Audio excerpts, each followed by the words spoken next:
If you ever visit Louisiana or somewhere near the Gulf of Mexico during the summer, you might not notice anything besides gorgeous sunny weather and a sparkling ocean.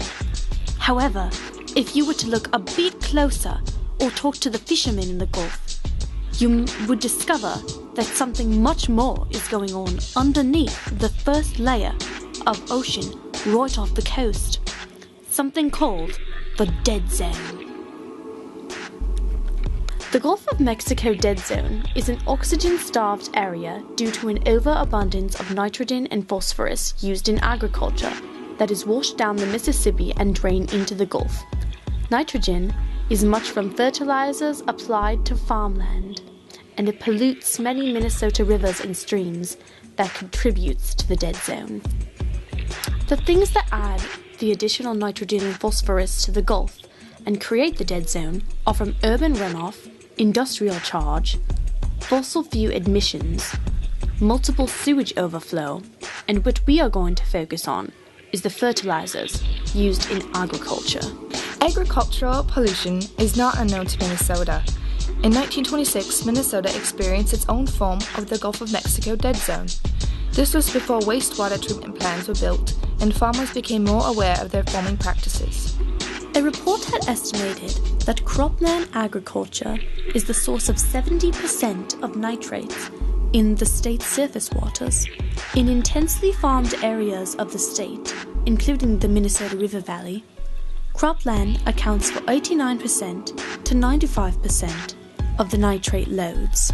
As water moves through the soil, it will pick up nitrogen, not just nitrogen from fertilizers, but from the crop residue from the previous year's crops, and from organic matter that is found in soil.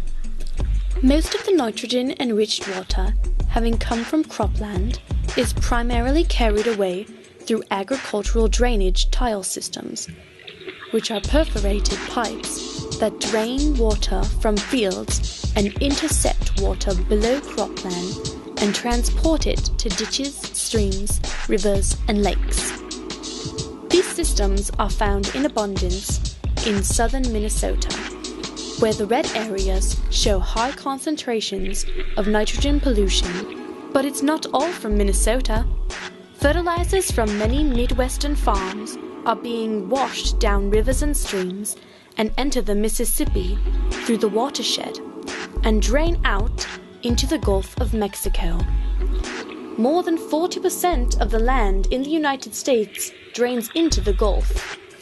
Nowadays, nitrogen pollution has become a serious topic and is the leading cause of the hypoxic zone in the Gulf. Minnesota is the sixth highest contributor of nitrogen to the Gulf of Mexico. Since the mid-1970s, nitrogen levels in the Mississippi River have steadily increased. On average, 211 million pounds of nitrate leave Minnesota each year, with roughly 158 million pounds leaving via the Mississippi River. The amount of nitrates in the Mississippi River has gone up by 55% in the past 30 years. The future of the dead zone will most likely stay the same if the nutrient levels remain current. If the nutrient levels increase, there is a possibility that it will lead to a decline of ecology and commercially valuable fisheries. There is no way to eliminate the dead zone, but it can be reduced. If there is a 20 to 30% reduction of nitrogen, it can be a positive effect on marine life. A 40% reduction would bring nitrogen levels back to the way it was in the 1950s to the 1970s. In order to reduce the dead zone in agricultural farms, you can use fewer fertilizers and adjust the time that they apply fertilizers to limit the runoff of excess nutrients from the farmland. They also can control the animal waste so that it's not able to enter the waterways. Also, farmers can help reduce the dead zone by not tilling their farmland.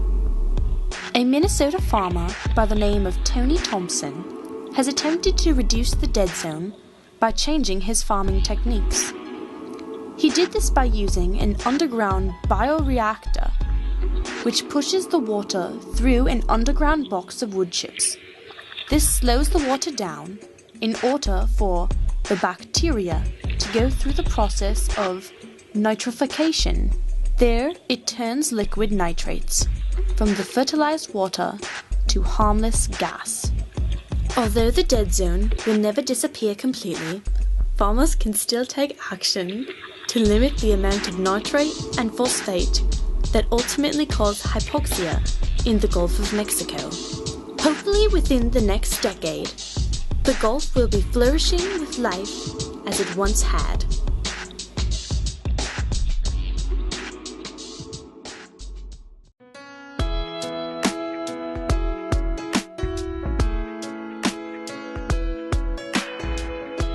You're better than the best. I'm lucky just to linger